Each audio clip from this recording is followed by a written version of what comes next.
Čaute. Takže k základom predposledné alebo posledné video. Zajtra sa bude liať, ale to už možno len fotky urobím. No o čo tu ide? V minulom videu som vravel, že toto bude tepelná batéria. Fúha, dúfam, že tu moc nefúka. Že to bude tepelná batéria. Chcem ale povedať, že tento dom nepotrebuje kúrenie. A keď tak možno nejaký ohrievaček z Teska za 4 €, za 5 €, hej, to možno ročne urobí 50-100 € na kúrenie, čiže to je úplne zanedbateľná spotreba, to je jak chladnička. Ale možno to vidia aj, že nebude treba vôbec kúriť.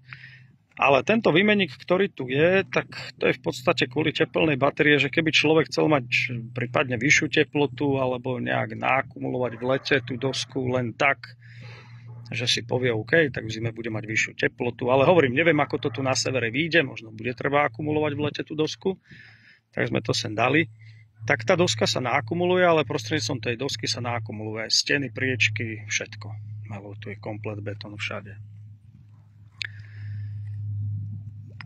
Tento výmenník, ktorý tu je, ten je na spodku tej polmetrovej dosky, čiže to nie je podlahové kúrenie, to je výmenník. Hej, to veľa ľudí mi vraví, to podlahové kúrenie, čo tam máte, nie, to je výmenník. Tak on zase potom na jar sa dá využiť tak, že sa do neho pustí studená voda cez zase nejaký doskový výmenník, buď z potoka, alebo zo studne, alebo z nádrže na dažďovú vodu, alebo ďalších x iných zdrojov môže byť, a ona sa môže začať niekedy na jar chladiť.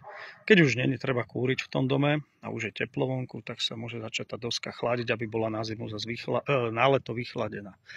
Keď sa na leto vychladí, no tak to je ten ideálny stav, lebo v takej polmetrovej doske je tej energie dosť, a keby sa vychladila povedzme na 18-19 stupňov, no na menej nie, lebo mohlo by tam kondenzovať a mohlo by to plesnieť.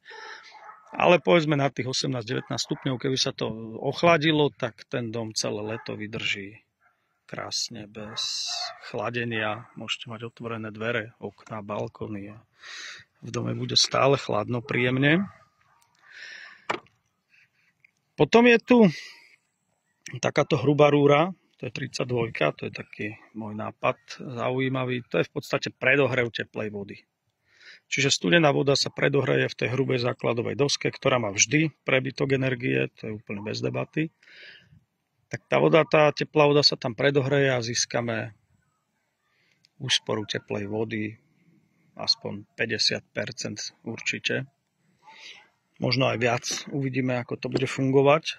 Tento dom bude mať fotovoltiku, čiže tento dom bude predhrievať tú dosku na 100%. Bude tu aj akumulačná nádrž, tá slúži hlavne na tú TUVčku.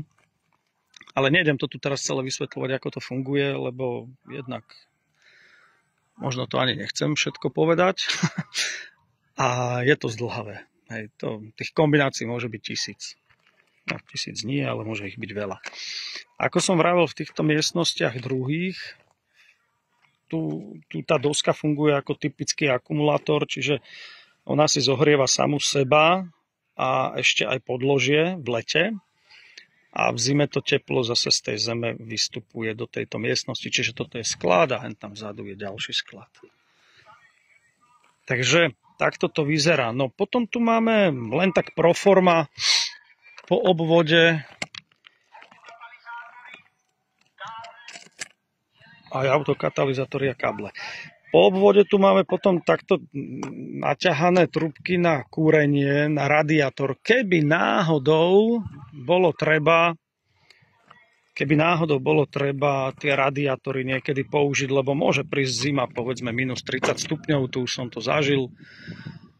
A vtedy, keď mám zohriatú 1000 alebo 2000 litrovú nádrž na 70 stupňov, tak prečo by som mal kúriť elektrikou, keď môžem kúriť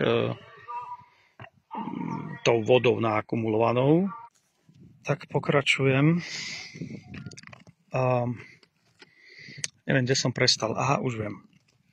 Potom tu máme také ďalšie veci, ako povedzme prívod vody na pec alebo krb, ktorá bude v zimnej záhrade. myslím, vykurovacej vody. Máme tu ale aj prívod teplej vody, keby niekto chcel mať umývadlo. Máme tu aj prívod plynu, tejto červenej. Ten prívod plynu je aj v kuchyni a ešte aj potom v tomto sklade, kde budú vlastne LPG bomby. Lebo nie je tu plynová pripojka, tak sa to dá urobiť takto. Potom sú tu odpady, ktoré tu v minule boli oranžové, dnes už sú biele. Sa zmenila farba za ten týždeň. Takže je to oblepené bielým polystyrenom, mäkkým, ktorý v podstate odtiaľ vydlabeme potom a nalejeme tam betón.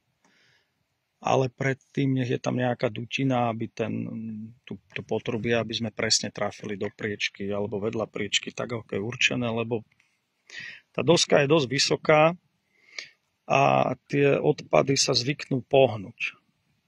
Lebo leje sa tam betón, ľudia tam chodia, hej, proste stres je a tak ďalej, proste ľudia, neviem prečo sa náhlia, ale náhlia sa vždy. Potom do toho kopnú, pohne sa to a to, čo malo byť, ja neviem, centimetr od steny, tak je to 5 cm od steny, potom sa musí sekať, kopať, buchať, no tak toto obalujeme. A toto je jeden zo spôsobov, tých môže byť viac. Tento kôš, ktorý tu je, to je vlastne vymedzovacia konštrukcia pre sprchovací kút. Na tejto konštrukcii bude položená, akurát sa to tam lepí, bude položená zase 5 cm polystyrén, čiže v tej doske bude 5 cm priehlbina a potom už ten obkladač si nastaví ten sprchovací kút tak, ako potrebuje. Tuto v strede, táto stena biela, to je taká extrémne veľká dilatácia. Čiže vlastne ten dom pozostáva z dvoch základových dosiek. Toto je jedna, toto je druhá, tu je tá dilatačka. Aby sme to nemuseli narezávať a robiť kadejaké polovičné roboty, tak toto je riadna dilatácia. Ten betón naozaj sa môže rozťahovať ako chce. A je to z mäkkého polystyrenu a ten je tu uchytený na takých L-kách v tomto prípade. Sú tu také L-ka z jednej aj z druhej strany. A ten polystyren tu drží celkom fajn. Niekde sme tom predtým robili, takže sme dávali také trojuholníky polystyrenové, ale toto sa mi zdá byť lepší nápad. No a nenapadá ma už asi nič, čo by som k tomu povedal. Už som všetko povedal v predchádzajúcich videách. Potom sú také otázky vždycky. Ježišmaria, vám to vytrhne ten polystyren, ten betón? Nie, nevytrhne, lebo ten polystyren je navoľno prisypaný z vonkajšej strany, čiže nič nám nevytrhne. Skôr teraz sa bojím, aby ten polystyren sa nezačal naklapať, ale nenaklapa sa, on je dosť pevný, ten styrodur. Takže tu je to takto nasypané. Vyleje sa betón, toto sa zrovna, urobia sa chodníky, ale však to budú zase ďalšie videá. Tak takto to vyzerá. Zajtra bude fotka.